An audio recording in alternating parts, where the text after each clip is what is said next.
Hello, hello, hello. Hi, Raquel. Hello. We are live, Fair Dialogues on a Friday, not on a Thursday as usual, because I was in transit a little bit from Zurich. But I'm very happy to be here with you, Raquel. I think we've connected 4 weeks ago, and we had such an interesting conversation that I had to make it public. Thank you for inviting me. How is you're in Portugal, right now? Yes, How is everything there?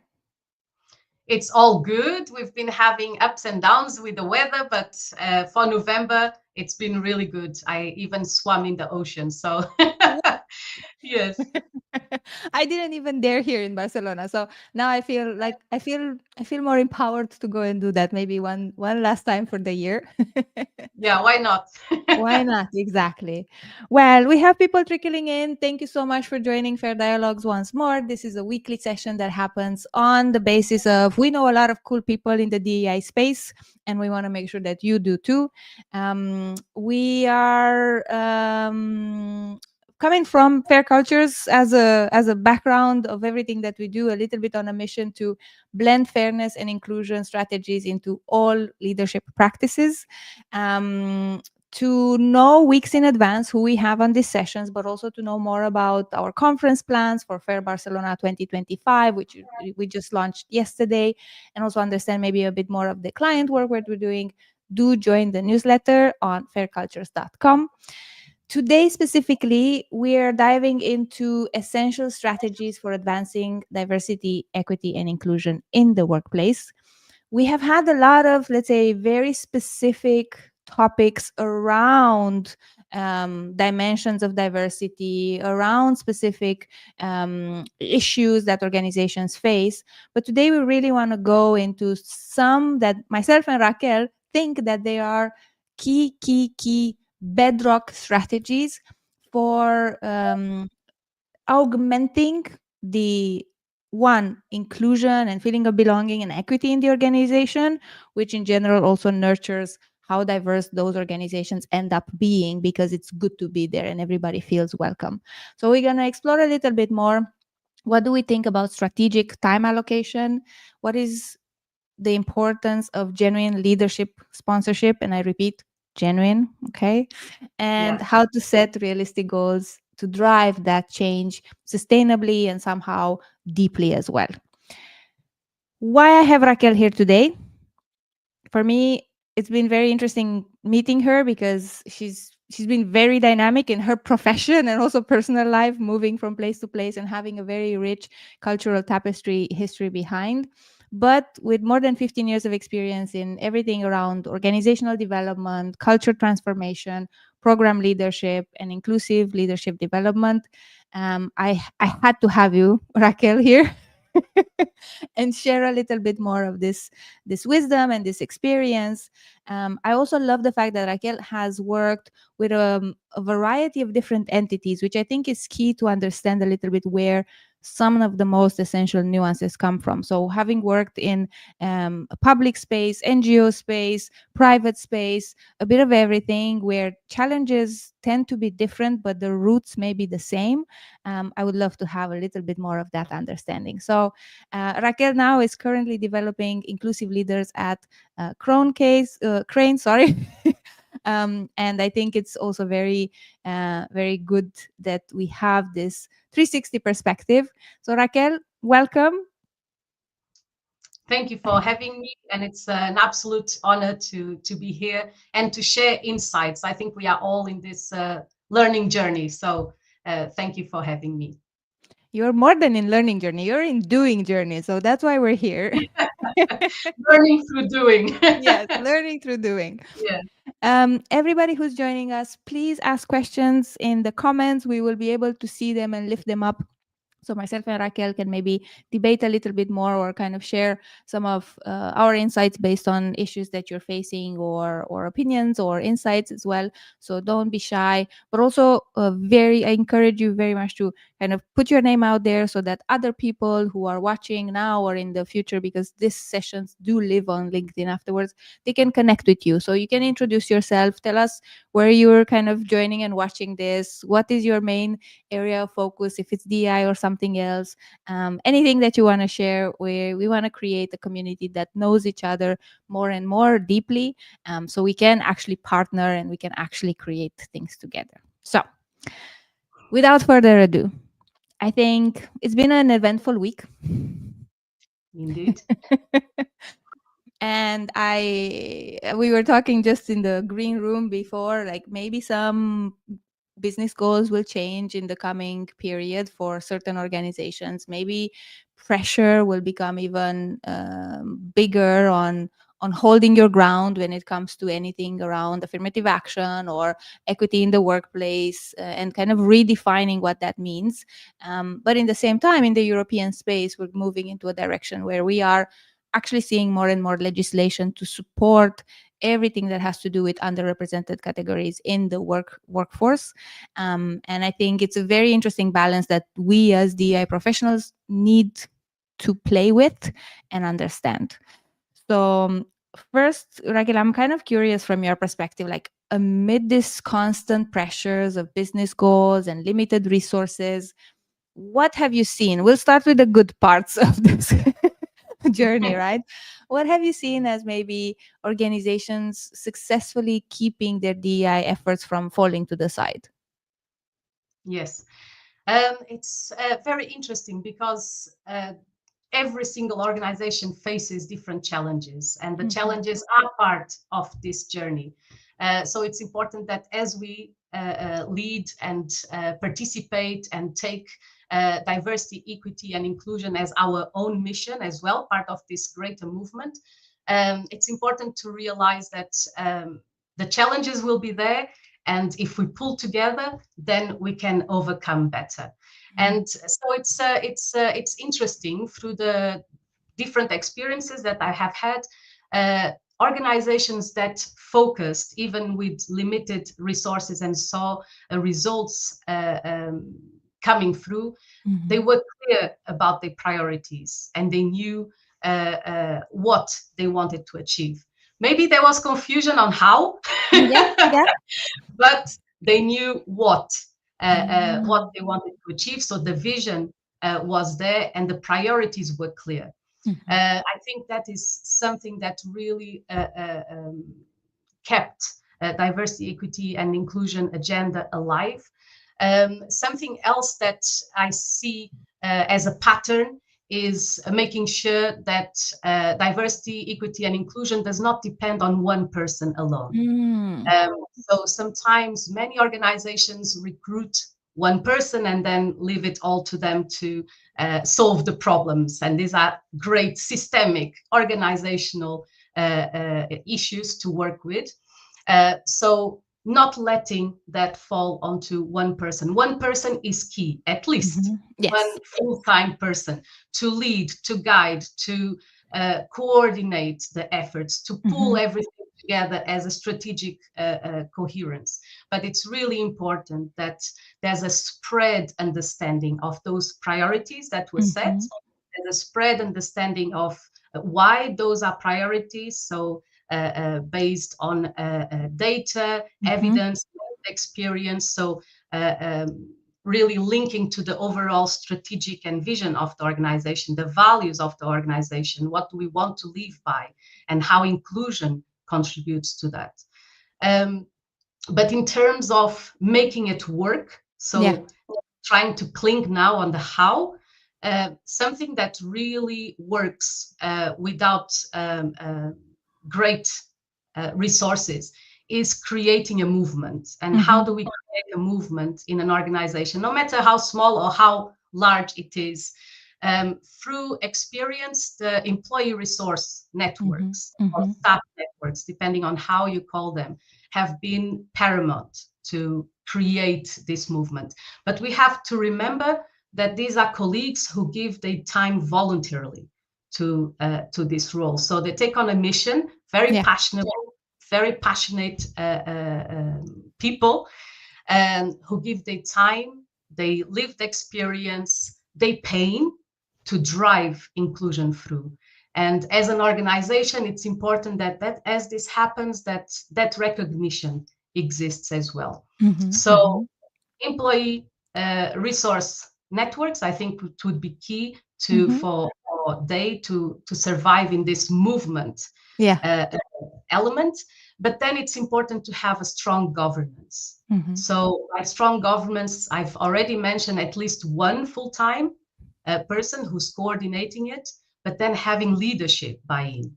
So Mm-hmm. the leadership buy-in will bring the groundwork into that strategic vision, make sure we've got strong allies who are using the power of their privilege to speak up about Mm-hmm. this lived experience, to speak up about the value and the need of equitable outcomes for all, and all of this in a coherent way. So I think these are perhaps the basics I would start with. Yeah. I'm sure we will discuss much more, but if resources are limited Yeah. and time is always an issue, Mm-hmm. um, then some of the key elements of creating this movement, making sure we have Mm-hmm. champions Mm-hmm. throughout the departments, throughout the organization. If a global organization, then Sure. throughout the regions as well. So I hear one very interesting thing that maybe we shouldn't do, which is this bottleneck hero. We've seen this many times, right? There is this person who's driving a lot of the efforts, maybe throughout 1 or 2, 3 years, and then they leave and everything crumbles because there was no particular systemic structure, whether it's an ERG type of organization internally, or double down with ERG affinity groups, kind of community driven initiatives and backed up by the leadership. So this Mm. 360 a little bit, I think you're really putting in a very simple way of if you want sustainable action, you kind of need to have all three as components. Otherwise it's always going to limp a little bit, right? It's always going to be a bit of a struggle to pull back up the different impact areas and not necessarily letting it slide. I think Yes. when I think about leadership commitment and this buy-in, and let's say we do have a couple of very specific people who use, as you are saying, the power of their privilege to be in this decision making roles that influence sometimes thousands or tens of thousands of life, right? And while I've seen, and we've all seen, when business is good, so we have a bit of a short term, everything's good, invest in everything, push everything forward, kind of create a lot of movement. But when business is not very good, maybe that vision of continuity on these actions is dropping. So we do struggle sometimes in this field, anything, not just DI, I think also talent strategy, growth, development, upskilling, retention. We struggle between short term vision and long term vision. What's your experience in advising leadership and kind of working with leaders to maybe connect the dots a little bit more for the long Yes. term vision and not just think in small chunks of time? Yes. Thank you. I will start by sharing an expectation I have of Mhm. leaders. So when we speak of leaders, I expect leaders to be able to have a long-term vision or to Mhm. hold a long-term vision and then break it down into mid-term goals and short-term objectives. I think with diversity, equity, and inclusion is no different. Yeah. So if we have a vision, and of course, again, it depends also in how you position the day diversity, equity, and inclusion lead within the organization to also have this capability of vision breaking down into objectives and goals. So this is an overall frame of expectations. Yeah. So if leaders take diversity, equity, and inclusion Mhm. from that perspective, if we have a vision of what we want to achieve, and I think that expressing and manifesting that vision Mhm. is essential as well for everyone to understand where we want to get, what good looks like, then how it's important to have that agreement, that common understanding, what will be our steps, and then everyone focusing the Yeah. energy on that. I think sometimes through different agendas, there could be a tendency to uh, pull the attention into different directions, and then we cannot see real results. So Mhm. focusing energy onto those priorities. Now, as a leader, it's also important to understand, and I think leaders do understand this. Sometimes it's what makes a leader shake, is Mhm. that everyone is looking up to them. So the values of the organization come to life when you see a leader exercising it, demonstrating it, manifesting it, reflecting it through their actions and behaviors. So thinking about inclusion and a way to break it down into what can I do. So we are Mhm. still all humans and people. So inclusion is really about how we make others feel in our presence, in our environments.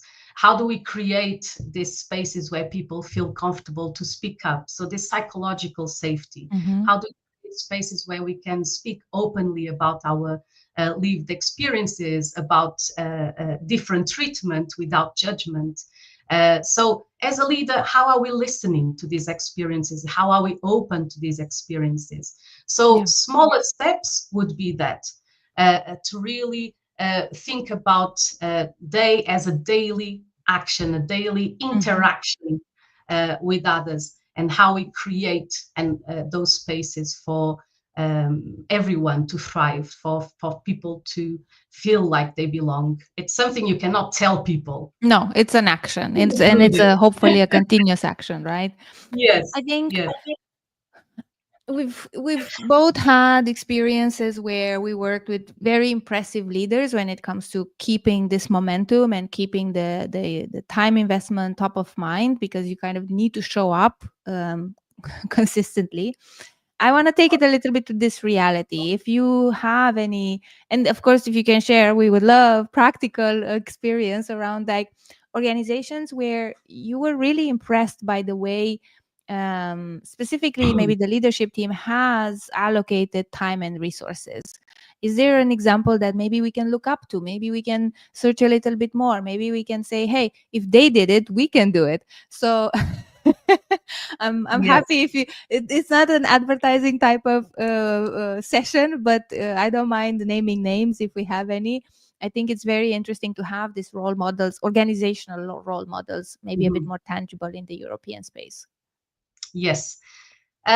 It's very interesting because again, no organization is perfect. Hmm. And the moment I share the example that I thought of as in many points exemplary, people may think, oh, how ironic. So it is. We love some It, of some. yes, Yeah.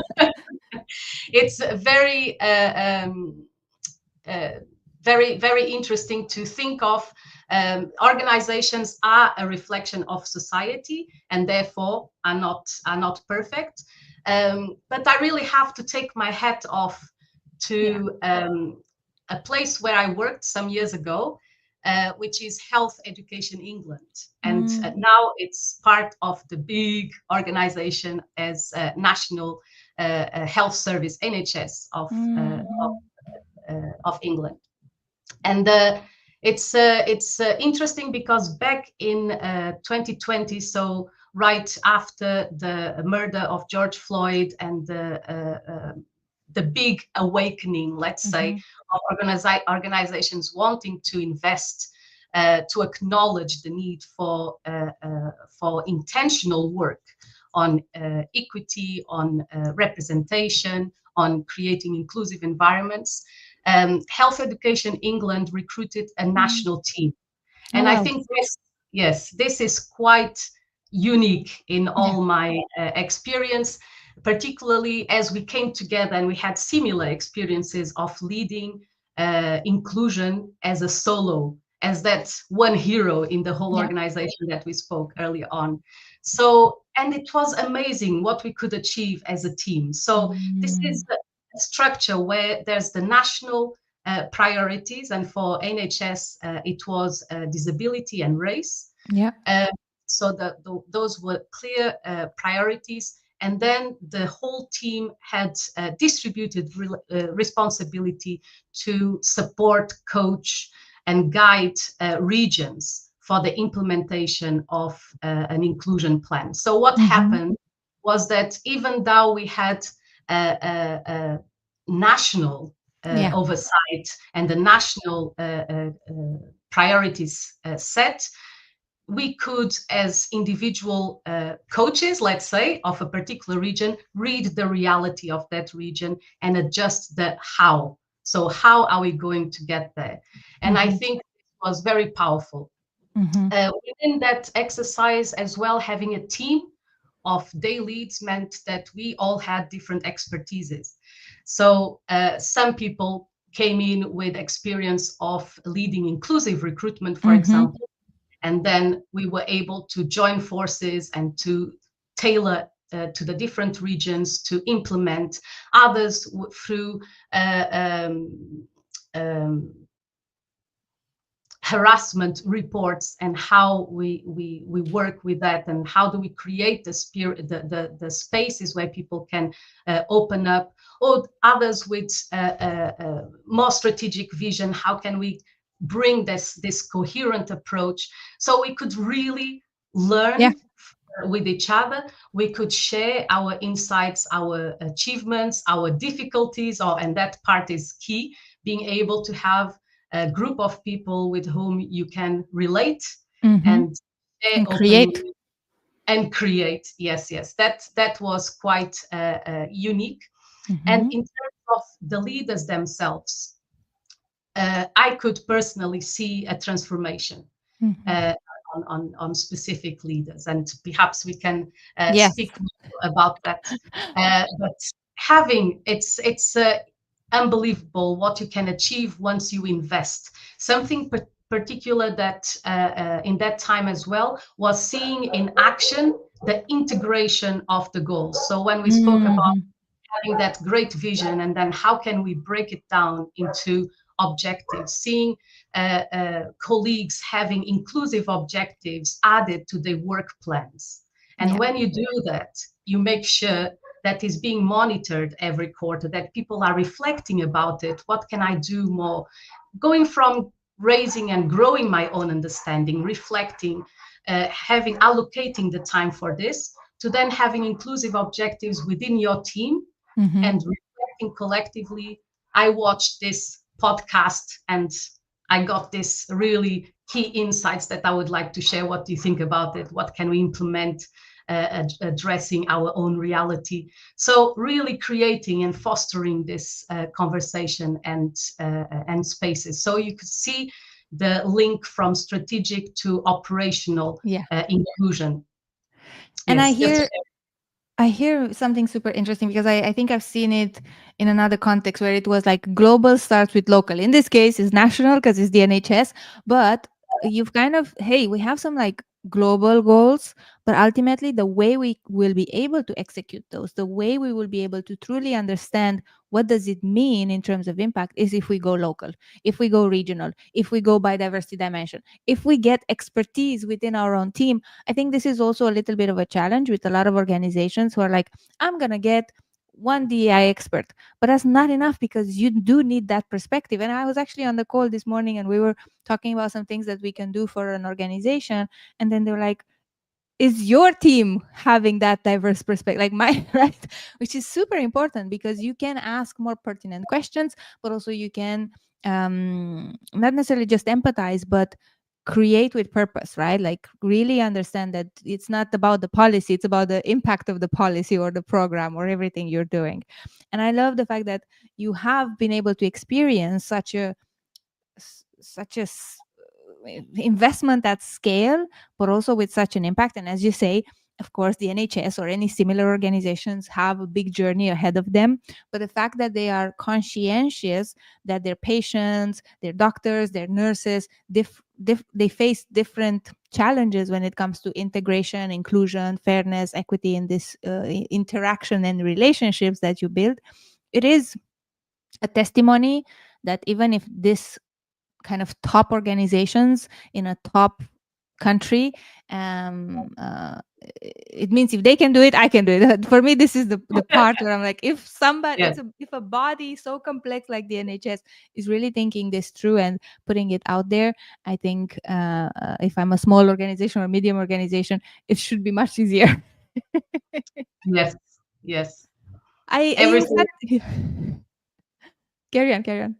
Sorry, I was going to say everything is from a perspective angle, and it's so key to have these different examples without dismissing also the challenges, of course. And sometimes when the task is so great in front of you, we tend to forget the small achievements. And I think this was one of those. So Mm-hmm. having the right people in place and coordinating the expertise and bringing that movement from the ground to Mm-hmm. the level of strategic thinking as well. I want to bring it back to a bit what you mentioned around leaders do need to change. And I must say, the most kind of complex and complete experiences I had in organizations that were investing in diversity, equity, and inclusion strategies were because the leadership changed and the new C level, most likely the CEO, they were super committed to the improvement of their internal situation when it comes to this, either for Mm.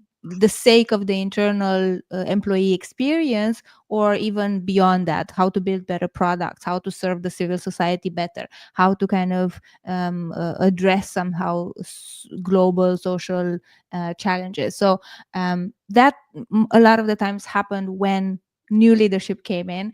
You are working a lot with changing the leaders in current seats. And I think this is the challenge that I hear a lot from people. It's like, oh, I cannot change anything until the leadership either changes their mind and their mindset, or we change the leadership. Yeah. So I'm hopeful, right? People like you, specialists in leadership development, in kind of growing leaders from a space where maybe they weren't as complex or as intentional about some topics, they become, right? Is there a path to transform somehow individual leaders in their journey towards DEI, or leadership groups as a whole? Mhm.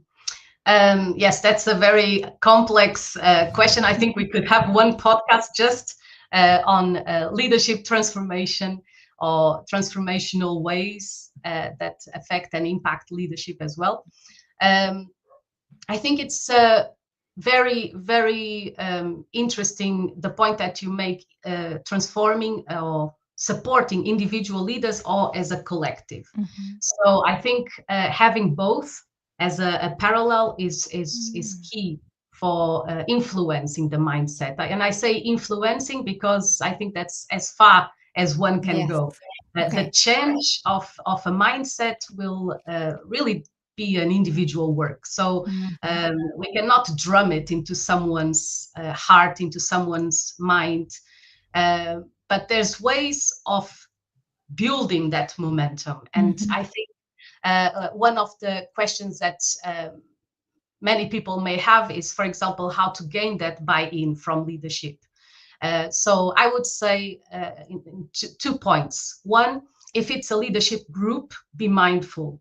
Because if in that moment when you are presenting, no matter how well you are presenting, so usually the classical suggestion is to address the motivations, the drives of different Mhm. people around the room. So go ready with data. If people are more data led or data driven, go ready with the right thing to do. So inclusion as the right thing to do, linking to our values, and go ready with the law as well, Mhm. compliance with the law.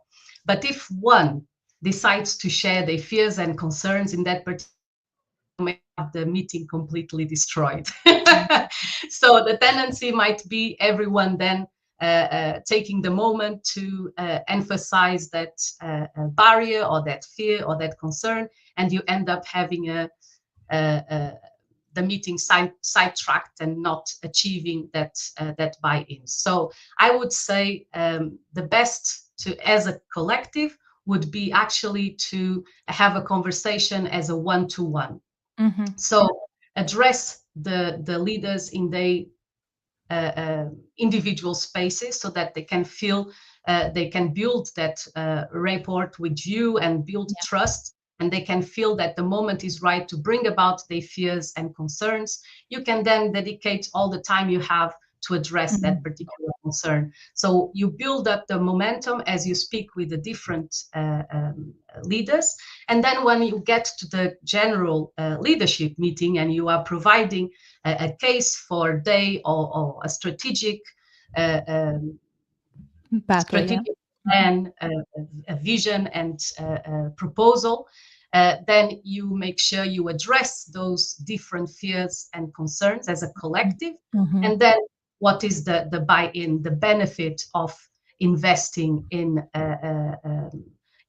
building, developing Mhm. these inclusive environments. And we know that more and more research bringing up data that show how inclusive leaders, when being inclusive, Mhm. can have a great impact on people's motivation, people's engagement, people's happiness at work, Yeah. and therefore productivity. So you're not only increasing individual productivity, but teams' productivity. Research shows that when organizations know how to harness the power of their diversity, they become more creative, innovative, they address the needs of the market, so they outperform other businesses. So there's plenty of data that showcases the benefit of inclusion. So it's not just the right thing to do, it's the Mhm. profitable or Yeah. profitable thing to do. So but be mindful of building this momentum to that moment. So there is a bit of a relationship building, a type of pre-work, groundwork, let's say so, in really understanding who you have in front of you. Because indeed, when you end up in that group situation and maybe you have one shot at presenting your strategic plan, if there was none of this groundwork done, surprises are very quick to appear in terms of not having the support actually, or derailing the conversation, derailing the proposal, which means going back to the drawing board, which means I have another 2 months to prepare on this because they don't have time on their calendar. How do I get this forward? But if there is, I would say, a more continuous conversation, Mm, and not just the planning, but also maybe piloting some things, creating some internal data before presenting all this external research, which is very relevant, but it's very easy to dismiss when you have no internal data or internal vision, right? So yes. I think this influencing piece, it is a complex game, but it doesn't necessarily need to be like that if you cover this couple of phases, which is direct relationship with the decision makers, understanding the internal reality and the internal challenges around this, and correlating that maybe with the bigger research, and then the bigger parts of the vision. Let's get better as a business. Let's make our products better. Let's be compliant, right? And not get the huge fines that are Yeah. coming. All of these things that are very practical somehow, that can be considered on a leadership agenda. And when it comes to the strategic plan, like I also want to be mindful here. What is your experience around prioritization? I think the leadership group role is a lot about that, negotiating priorities, because each Mhm. leader in an organization has its own priorities, but then they need to negotiate between themselves. What are the where are the resources allocated, and where do we actually set the milestones? How do you work with your leaders in kind of getting them to prioritize what you want? If that's a thing. Yes. Yes. That's well, one key step in terms of choosing, deciding, negotiating the right priorities is having data behind you. So, and I'm not saying good data because that has been always a challenge to Yeah. have the good data, but some data always helps to visualize the gaps, Mhm. to see it becomes real, let's say, Mhm. to many people. So some have the lived experience of inequality, of differential treatment, of not having the same opportunities. Others have had the privilege of not going through these experiences, and sometimes that builds blind spots as well. So data is quite powerful in clearing these blind spots. And even with data, it's important to follow that up with conversations. So I'll just share a practical example. So I mentioned before bullying and harassment report. So with the clear bullying and harassment report, there were different ways that people felt there were threats within the organization. And even with that report, some of the leaders were questioning, how so? How come I don't see this this mistrust, this disrespect, this maltreatment? And I could see and feel the frustration of these leaders who wanted to make a change, but were so puzzled with what the data was providing. So this is the typical blind spot. So when we think of a blind spot, this is one blind spot. So after that, it's important to have the spaces. And I think at least those chairs of employee resource networks who are really representative in the way they voice their concerns are key for these conversations. So bringing those conversations to one place to bust these blind spots and open up, particularly when the leader has reached that point of unlearning what they thought it was the reality and are now open to see the world through the eyes of someone else. And I think this is a powerful turning point in that self-awareness. It's not just my reality, but let me hear to understand someone else's reality. And what can I do to change this experience, or to make a negative experience turn into a positive experience for those current employees and for the future ones. You mentioned something at the beginning that was key. So we want to attract people to our organization. So we need to make sure that we do have those environments where people want to be. So it's a natural attraction, a natural pull. And then once they are there, they want to stay. So we have that retention. And again, we are saving. So with retention, we are saving and keeping that knowledge and expertise, also that talent within the organization. So it's it's a snowball, let's say, effect. And I also find it very interesting that it takes us back to the topic of time investment, right? So we have let's say we got this leadership to kind of see the reports, do the reports, first of all, right? Like do the surveys, bring your tooling to capture certain aspects like bullying and harassment, which in general, you have an anonymous line, you have a committee that deals with this in a very specific way. There are very specific ways of engaging with these topics, country by country, company by company, but kind of investing already there, it means you have their year, right? And as you say, maybe for that piece of report reading, you need a certain amount of time, let's say 1 hour, right? But as you say, sometimes it's just not, doesn't necessarily give you the how to change. It gives you what is wrong, or what is the gap, what is maybe damaging the experience and the reputation of my organization, but it doesn't give you the how. And then this time that needs to be invested grows, because you do listening sessions. You said here to understand, right? Like listen to understand, not just kind of process cognitively information, but here to understand, what can I actually change? What is in my power? What do I need to actually change to get more done from this position? And that time tends to expand, not by much, because if you do a bunch of focus groups, or you check in with your ERGs directly, or you kind of develop another form of gathering qualitative data, not just quantitative data, like how many reports did we have, of what nature, how many were resolved and how not, that's easy to read. 5 minutes it takes you, right? But like really understanding What are some factors in my organization that have got us here, whether it's the hiring process, whether it's the performance plan, whether it's the pressure in the organization, and then people become a little bit more fearful and aggressive, which kind of makes us put the the bad sides of ourselves out, right, individually, but also the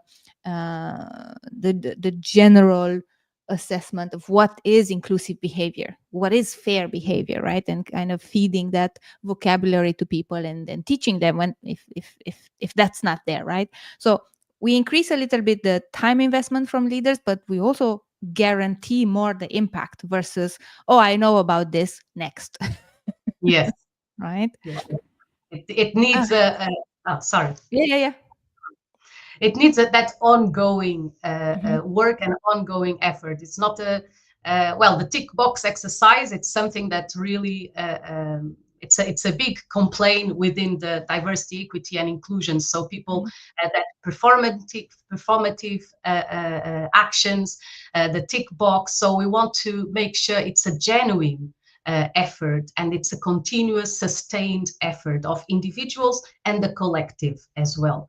sure. So it's really important when it comes to time to realize that time is the best friend of inclusion. Mhm, So we were talking about that in our previous conversation, and time is everything. It's like you say, be conscious about your own well-being, the state you are in when making key decisions, whether that's a recruitment decision, whether mm, that's a performance management decision, or a business decision. Am I in my best being to make that decision? Because the how stressed, how pressured we might be definitely brings all the quick judgments that we make, and through the quick judgments, potential bias as well.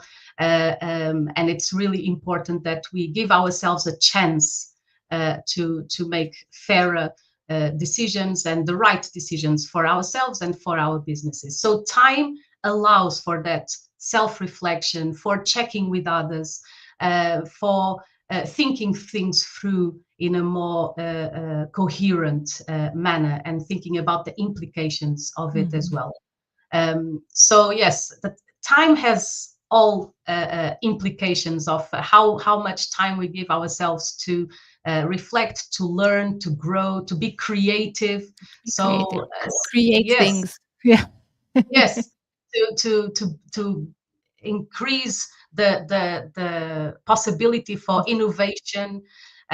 So space and time needs to be created for that to happen. It's not through pressure or micromanagement that will be achieved. Actually, that could be Mhm, diminishes of creativity, of innovation, of diverse thinking, and how we bring that and enlighten each other's mhm, uniqueness as well. So when we speak of inclusion, we have to, or at least I am thinking about how people feel they can belong whilst being the unique self as well. mm. So it's not assimilating the norm, Not the ways masking.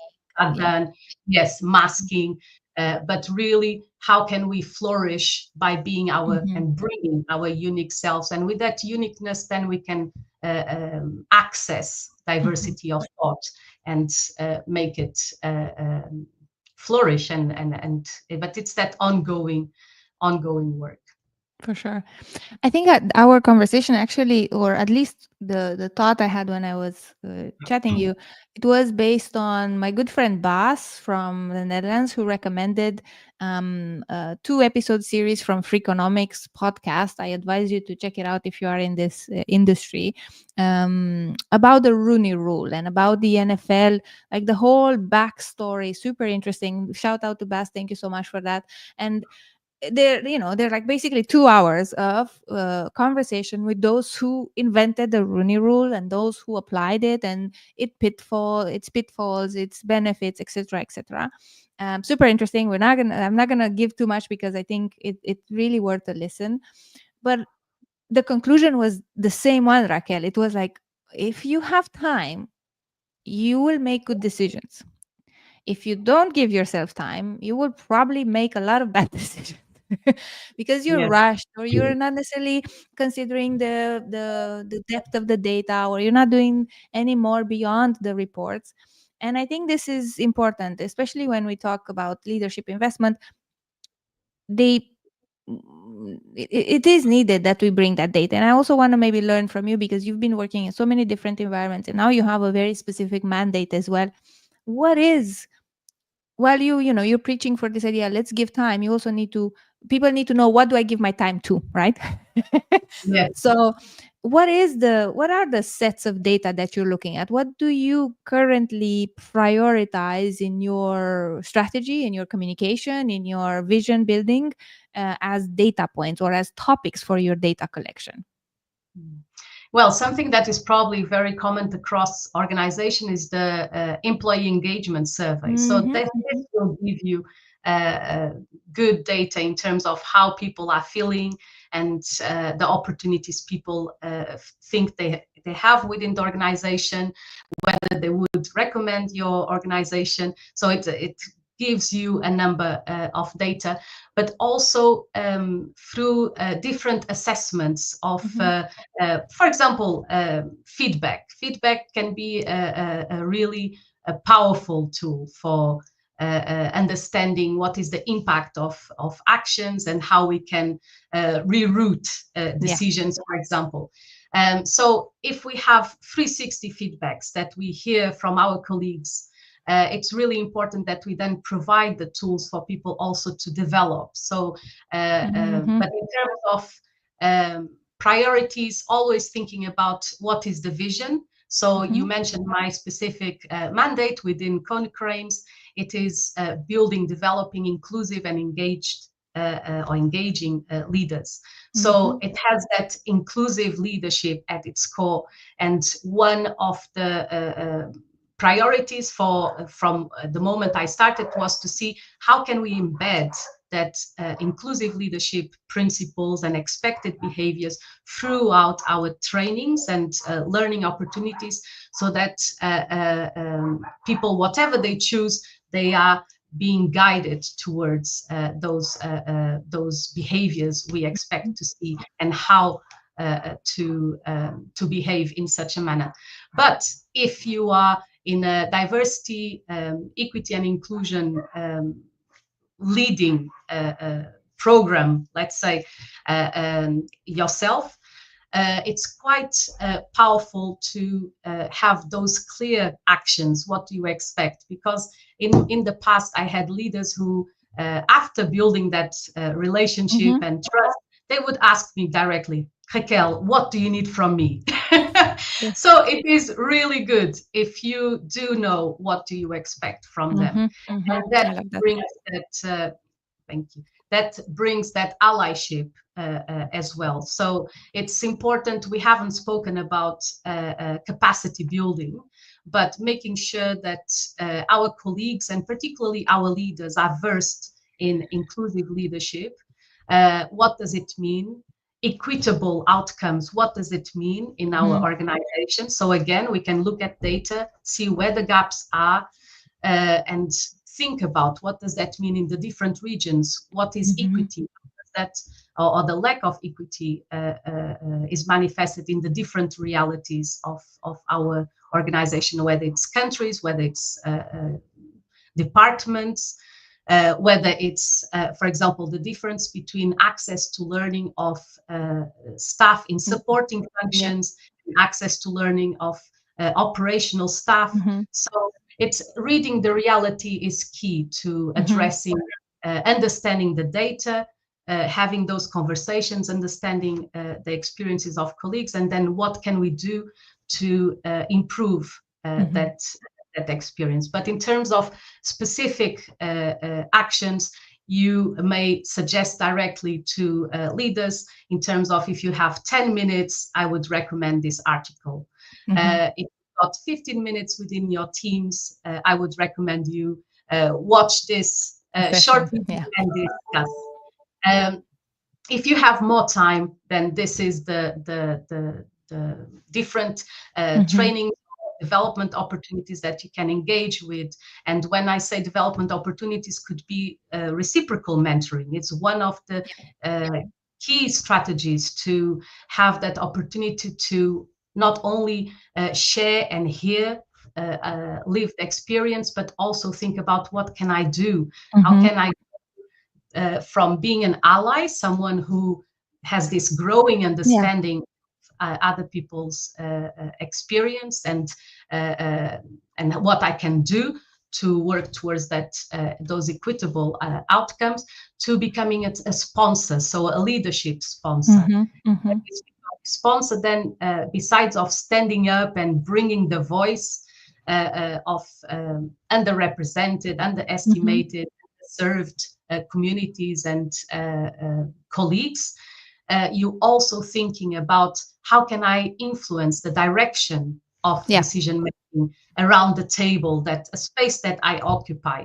So how can I actually bring those voices to this Mm-hmm. space? How can Mm-hmm. I now, with the greater insight, allocate the time and resources? What needs to be changed within our policies to allow that? Mm-hmm. Our strategies to allow that. So it's thinking, taking that action to the strategic level so that we actually influence systemic change. So Mm-hmm. going Mm-hmm. personal interactions to how can we change. So when I leave, the change remains, and that Exactly. comes back to one of your questions: when the leader leaves, or when the day lead leaves. So sustaining and creating the roots for Mm-hmm. change. Mm-hmm. You mentioned a bit this idea of equity outcomes, and I think I really like that. And in general, folks in decision making positions, I think they also appreciate that, because this is where they need to control outcome, right? And when we talk about fairness in the workplace, we really look at this employee journey, and we try to understand what, how did we build in equity in our hiring process, in our performance, etc., etc. And I think now you work well in a global organization, but in a Portuguese kind of entity, or is it still a like because I want to compare with the idea that UK in general, when it comes to data collection, all this NPS scoring, for example, it can be spliced by demographics, and you can Mhm. understand maybe easier than in other regions which didn't necessarily find out a way how to do this internally and understand, is my um, community of people with disabilities as engaged as the community without disabilities? Is there a Mhm. difference between gender kind of assessment of how engagement works and how the MPS is at which level based on these demographics, especially in larger organizations? I think they are very, very telling. And when you don't have access to this categorization of NPS or pulse or sentiment analysis by demographics, what do we do? What do we do to actually create awareness of more blanket, I would say, blanket inclusive actions versus very deep into specific demographics? If you don't have, I think a lot of our listeners and those who we work with in the European space, they do struggle with this, right? Yes.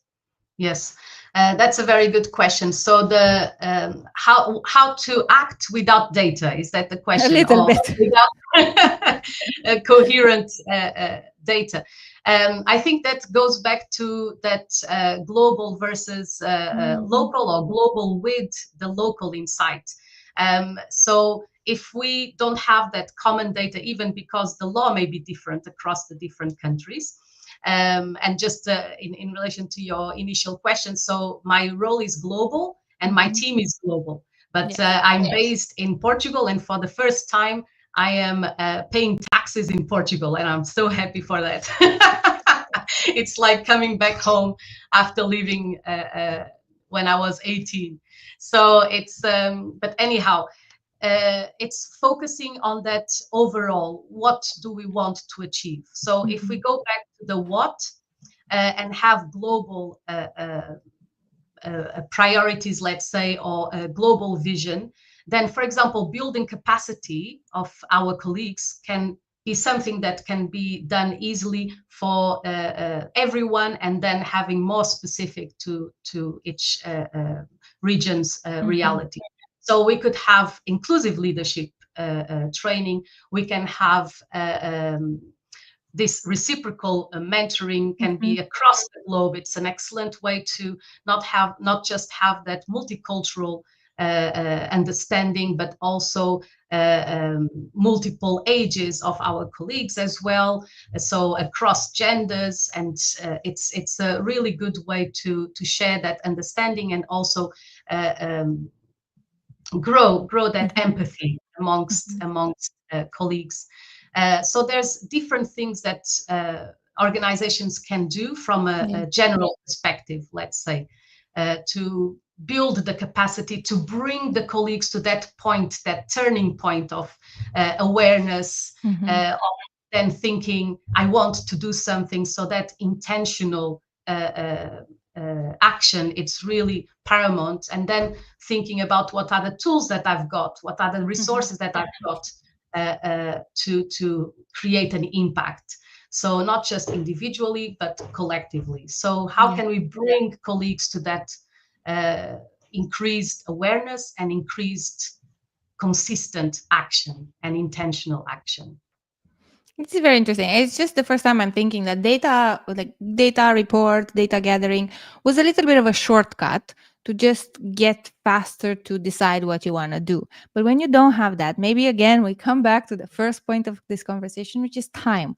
Give yourself time to actually learn, right? The science, the research, the realities, the internal kind of any type of conversations that other people have and you not directly, but also go back to the original way of solving problem. Talk to people, right? Yes, yes, Create yes, that level of conversation that is very targeted, right? Like, what can we do better in this space if we're not doing it already, right? Or what is going wrong? We're really having those conversations. This is has been very very telling, Raquel, of your rich experience, and thank you so much for the very practical examples around like what is happening in certain organizations, and kind of also your take on what should we do, what actually works. um, we are almost at the end, so I know this is very fast. I also want um, maybe to ask you, because I think this is becoming more and more important to me. Um, why are you doing this work? Why are you advocating for inclusive leadership? Why are you specializing your career in kind of growing organizations that are fair ultimately, right? But they also bring this factor of inclusion and diversity in the foreground versus something that happens in the background. So I'm curious on your life choice. yes. Well, it's something very deep within me from a Mhm. younger age. I've always been interested, and I grew into a change maker, let's say, if I Mhm. would pick a word. But this hope that we can change the world, I think that's what uh, um, makes me wake up in the morning and think, okay, even if there's disasters happening and things don't go the way that we hoped for, there's something that we can do as individuals within our spaces. For me, when I say within our spaces, the first thing I'm thinking is my family. Mhm. So my children, and they are my hope of every day. So Mhm. I see them growing as bright girls. So I've got 3 daughters, and I can see if I leave, probably, well, there's loads of things left to be done in this world. They will pick up and in their Mhm. own ways as well, and bring their contribution. But is this hope that we can all work towards a better world, and crises and victories are part of this process. So we need challenges to grow. We can always think about when we exercise, Sure. our muscles ache, and then they become stronger. Yeah. So I think that we can become stronger together and always build the resilience with each other and support each other. So also always keeping an arm out to hug someone from heart to heart and see each other as the noble beings that we are all. And yes, I think it's keeping hope that is what drives me. Thank you so much, Raquel. It's been an insightful and inspiring session. I hope you enjoyed it. I hope you get to connect with as many people from our community and hold that arm, reached out, and always kind of have a connection with everybody in a community that is trying to do better and is keeping the hope up. Thank you so much for joining us today. Thank you for having me. Have a good day. For everybody, we're back next week in our regular schedule, Thursday 4:30. Some very interesting conversations for the end of the year, so keep close. And again, if you want to learn more about everything we do at Fair Cultures, and specifically the upcoming conference in May 15th, Joao Miro Museum, it's an amazing space. But what's more amazing is the speakers and the attendees coming together to go very deep in these conversations. So check www.faircultures.com. Very simple. We'll see you next week. We'll see you on LinkedIn. Raquel, thank you so much. Enjoy your weekend and maybe one last swim in the ocean before we close the year. Thank you all. Thank you.